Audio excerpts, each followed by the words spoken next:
Hello, everyone. Josh here from another FPL podcast.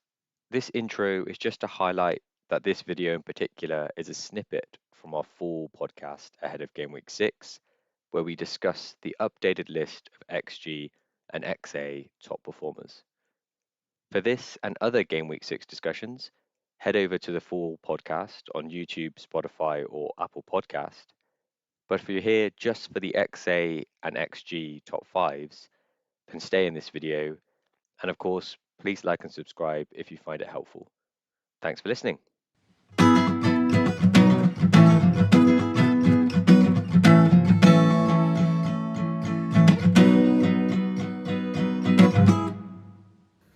Most popular bit of the pod so far, I think, in our 9-pod run, going over the XG and the XA top 5 tables so far this season. Now, let's get them up. So, do you want to reel off to me the top 5 players so far this season for XG? Yes, so XG, this is the updated table. In the top spot is still Sadio Mane with 4.12. I'll just go through them, then we can discuss Go through them all, then we'll chat. Yeah. Next, we've got Mo Salah, 3.54. Then Mikel Antonio. Despite not playing, we've still got Antonio in third, 3.50. Cristiano Ronaldo comes in fourth, 3.32. And then DCL tops off the top 5 with a 3.16. Interesting that 2 of those didn't even play this week, and they're still in there. They're still in there, yeah. Big, just massive performances from them in other games, I suppose. To revisit the top ones again, both Liverpool players. Yeah. We discussed them last week. Any new info on that? Last week we said Salah's a must, and I'll have to say it myself. I try to deter people away from Mane. He has scored this week. He had a good performance. I've got to maybe temper myself down a little bit and say, yes, he is a great option, but I still think that the other players at his price point are better than him. So even though he's got the top XG right now, he scored 3 goals.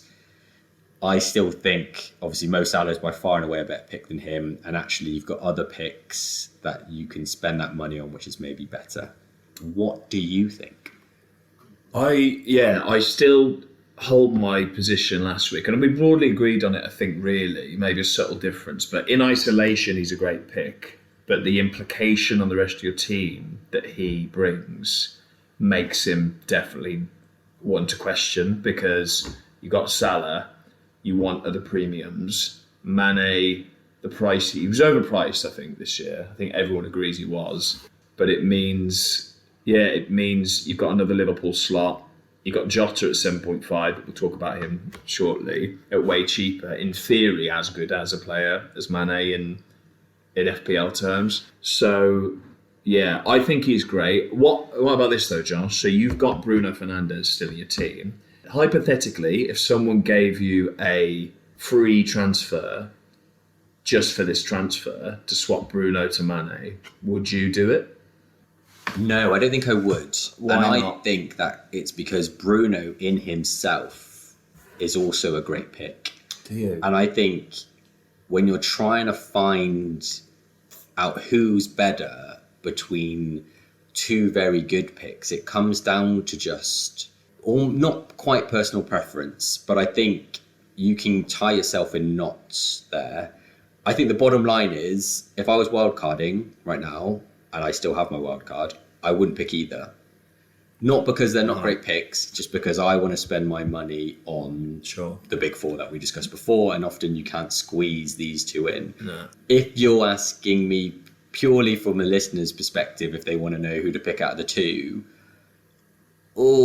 I would say I think maybe Bruno's better. Do you? I really disagree on that. Mane top of the XG of all players. I mean, and you're a Liverpool fan. I'm shocked you're not bigging him up more. And I think Bruno is... He's doing better than I think many thought he would when Ronaldo came in, for sure. I mean, he could have easily scored and got a couple of assists yesterday. today. But Mane, I mean, I think he's great. I do think he's great. And I think we'll see people in my position scrambling for the differentials, doing Salah or Bruno to Mane to try and climb those ranks and bank on Mane doing well when they don't, would be my prediction of what we'll see. But yeah, Mane, if you've got him, well done. Keep him, but maybe have a look at who you don't have and worry about it.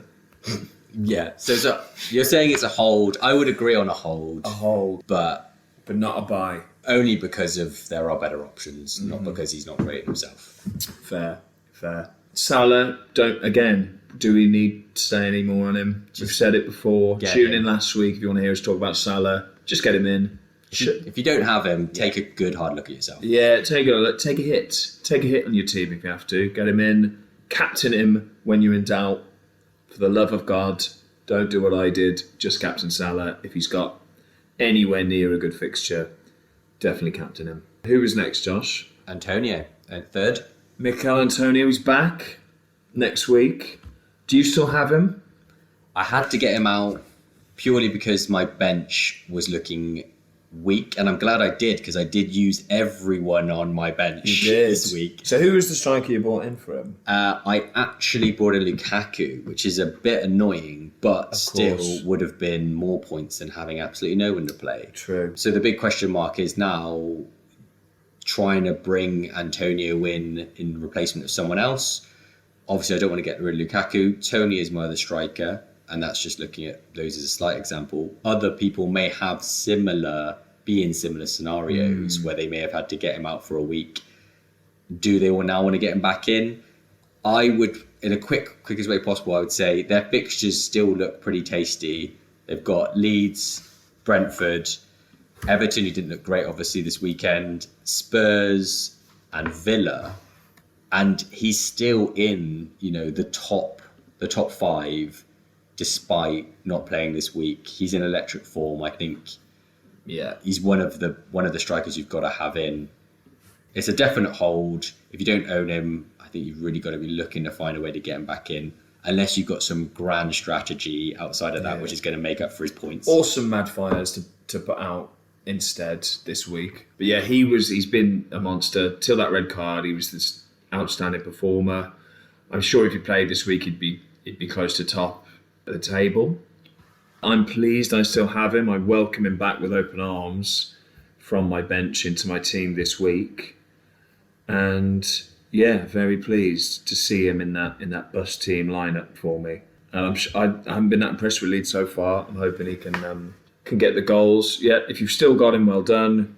Think about getting him. If you don't have him and you can afford to get him, and you don't have any other burning transfers, to repeat what we just said. Yeah, so that's Antonio. Josh, who's next? Ronaldo. Cristiano. Neither of us have him, Josh. Why don't we? For me, it was a kind of wait and see, because I wanted him to play more minutes to see what's going on. I think what we found out so far is he's an absolute beast. 3 appearances, 3 goals, and that's including the European game in midweek. 4 goals. 4 and 4. Is it? 4 and 3. 4 and 3. It's 2 goals in the opening. 4 and 3. 1 goal against Young Boys. 1 goal today. Could have had more today. He could have had more, but I think what will reassure a lot of people when you look at the stats and you look at other players that have really good stats and don't quite get the points, what you're seeing here is a person that has the underlying stats and has the point returns. And you'd say at the moment has a better point return than Lukaku, who a lot of people were comparing him to. As a non-Ronaldo owner, I am petrified. What about you, Jack? How are you feeling? You don't have him either. What are your thoughts? Am I petrified? I'm not the level of petrified I was when I didn't have Bruno, or if I haven't had Salah in the past, or KDB sometimes. It's not that intense fear. And I think he is the second most owned in the game. So I should have that fear. But he doesn't. I mean, again, United, and it might be one where I just keep saying it and he keeps scoring. But United were lucky to get a win today. I think even diehard United fans would admit that. Great save from De Gea at the end. West Ham could have easily had another penalty earlier. And they're not, I don't know. He's not, I mean, his XA is 0.02, Ronaldo. So he's doing what everyone thought, which is sit in that top spot and bang in goals without feeding other people necessarily. And that's what they want him for. And you're delighted if you've got him in your team. But yeah, I don't know what it is. Don't have the fear yet, really. Okay, if I put it this way then, he has the 4th highest XG. He does. After 180 minutes. True. The top 2, Mane and Salah, have played double 450 minutes. Yeah, that's true. Antonio's played 360 and Dominic Calvert-Lewin's played 253. Let's ignore that 3 for a minute, but Ronaldo has by far played less minutes than anyone else in that top 5. And yet his XG is right up there. And you said yourself today, United got a little bit lucky. He is just a goal machine. He's not looking to set any other players up by the looks of it. But he scored 1. He should have scored 2. An amazing save to prevent him from scoring the second. Should have. Do we care about all the other things about United maybe not being quite as good a team as Chelsea? Do we care if Ronaldo just keeps banging them in? We shouldn't care. We shouldn't care because we just care about the individual player, obviously. I'm trying to think, how would I feel now looking at my team if I had him in there? Like, would I get that excitement? Like, sometimes you look at your team ahead of a game, you're like, yes, aren't you? But I still, despite today's performance, I'd still fear Lukaku more than him, I think, if I didn't have... That's what it comes down to, isn't it? Who would you have in place of him? Who would you fear more not having? And I still think that Chelsea side with Lukaku, even though he didn't get anything today, they brushed Spurs aside. I know they've got City next week, but after that, it looks pretty rosy for Chelsea. For Chelsea. So, yeah, in an ideal world, would I get him in? Yes. If I had a limited budget, yes. Instead of Lukaku, not so sure. Not so sure. So, side question. Go as on. well as Lukaku? Yeah. Valid. A lot of people have done it, haven't they? They've managed to squeeze in the big 4, but yeah, maybe that would be great. Let's see how Antonio does. It's very hard to have those two and Antonio, I think. So yeah, I'm still, to sum it up, I'm still in the wait and see mode, weirdly. Even though it's been 3 games, but I'm still in that wait and see camp with him. And if he does score again next week, against Villa, then I need to shut up and get him. It becomes that territory at some point, doesn't it? I guess that's the flip side of the argument that I put forward. I said, look at his stats after 180 minutes. You could sum up your point is it 180 minutes worth of data? Yeah, it's not a big sample. Yeah. So it's impressive as it is. So, yeah. So make your own judgment on him. Again, hold him, obviously, if you've got him. But I wouldn't be in complete panic mode yet if you don't. Is how I feel. Good summary. I like it. Yeah. Are you planning on getting him? I know we talked a lot about me there. Are you worried? Not until I wildcard. I'm kind of planning a wildcard around about 7, game week 7, if I can get that far. Yeah. The only consideration from then is United's fixtures turn a bit. So yeah. I'll wait and see how much more data we've gathered by then and see if the situation's changed. But cool. That's Ronnie. The 5th and final person for XG, DCL. Obviously, situation's a bit more complicated now. We think he's going to be out for maybe another 2, potentially maybe 3 weeks. We don't have a firm date. That could turn into longer if he doesn't, progress through training well. What he's saying that long, would you get him out if you've got him in your team? Definitely get him out, no doubt about it. Should have got him out last week. If you haven't, do it. I think the bigger implication with him is how it affects Everton assets as a whole. And the Villa game they played, they didn't play badly. First half, they were probably the better team, but they're so blunt without him. He is really their spearhead, and without him, they can play nice football, but they're just not going to score many goals. And Villa just held on, soaked up the pressure, and then pounced in 10 minutes and obliterated them. I think if DCL was on the pitch, they might have got a goal in that first half, and then it's a very different game. So I think if you've got Everton assets, I'd be a bit wary of them without DCL in the team, really. That's how I feel about him. To jump in and defend Senor Benitez, Yeah. they were quite struck with injuries, weren't they? They didn't have any no Pickford, Not a good team, yeah. no Coleman, no DCL, obviously.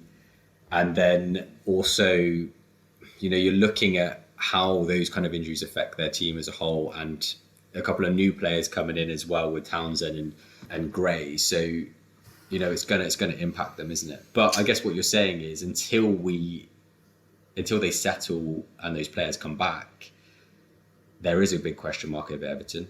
There is, yeah. They can, just don't go near them. If you're wildcarding or you look to buy players, don't go near them at the moment. I'm sure Benitez will get them playing well again when the players are fit, but yeah, I don't think they're worth looking at.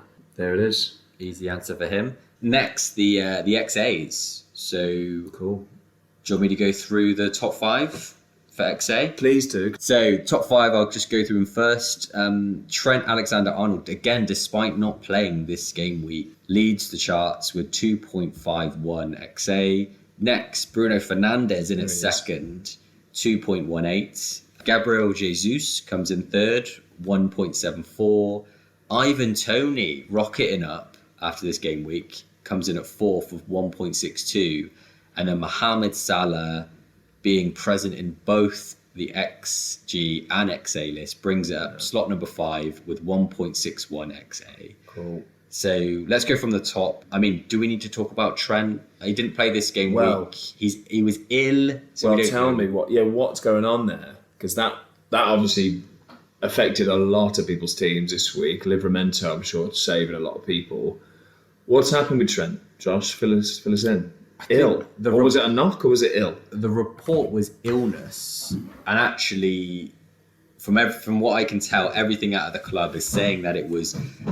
He reported late on that he was ill and unable to play. And I'm zeroing in on things like Milner's comments to kind of prove that this is not a big thing to focus on. What's James saying? He said, quite funnily, Trent, quite last minute, said he was ill.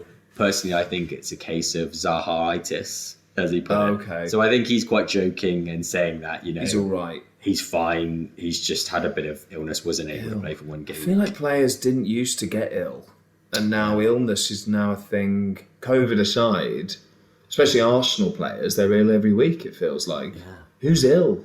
Why are these players ill? Surely they have like a pill for that now. The healthiest men in the country, probably, these players. But yeah. So don't worry about Trent, is what you're saying, if you've got him. If we have other reports, obviously wait for the conferences is always a big point. Unless you're trying to beat a price rise, wait for the conferences, get an update from Klopp later on in the week, before the next game week. Yeah. But what we know right now, or what is being reported right now, is it was just sickness. Cool. Thanks, Josh, correspondent, a Liverpool correspondent. Back to you in the studio, Josh. No brainer, though. If he is fit, he's essential. He's the Salah of defence. We said it last week. Get him in if you haven't got him. He plays like an advanced midfielder. Unbelievable player. Yeah, one of the big 4. Get him in. Who's next, Josh? Bruno Fernandes coming in next, Jack. Yeah, he's new in. He isn't having the disaster many people thought he would after Ronaldo in FPL terms, creating a lot, looking dangerous, being Bruno. I've seen the highlights of the game for United. I don't know, obviously, how he played over the game as a whole, but he was quite present in the highlights reel for that game, putting in balls, almost assisting goals, creating chances for his teammates. So I think it comes back to that point of, Ronaldo is the main man in that team, the primary character, but Bruno is right behind him, I think. I think he is, and literally behind him, feeding him balls. Exactly. So, Ronaldo is just going to be that number 9.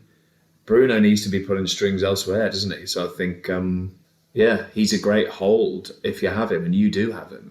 I do have him. Again, too much shuffle to do anything before a wild card, but United looking great going forward. I'm not looking to get him out at the moment. No. So if you people are looking at maybe doing something a bit different up front, you've mentioned Mane already. Would you advise as a buy for Fernandes? Yeah, that's a tough one because again, it's one of your premium slots. I do think the premium order is still, well, the four top premiums are the ones we mentioned last week: Lukaku, Ronaldo, Salah, Trent. So if you can have those four and Bruno, good, well done. But I don't think you can. So it's not a buy. Don't spend your pennies elsewhere apart from those four. Yeah, I'd say so. Even now, even after that Lukaku show, it's still Bruno's probably fifth after them, I would say, or Mane. Agree. Cool.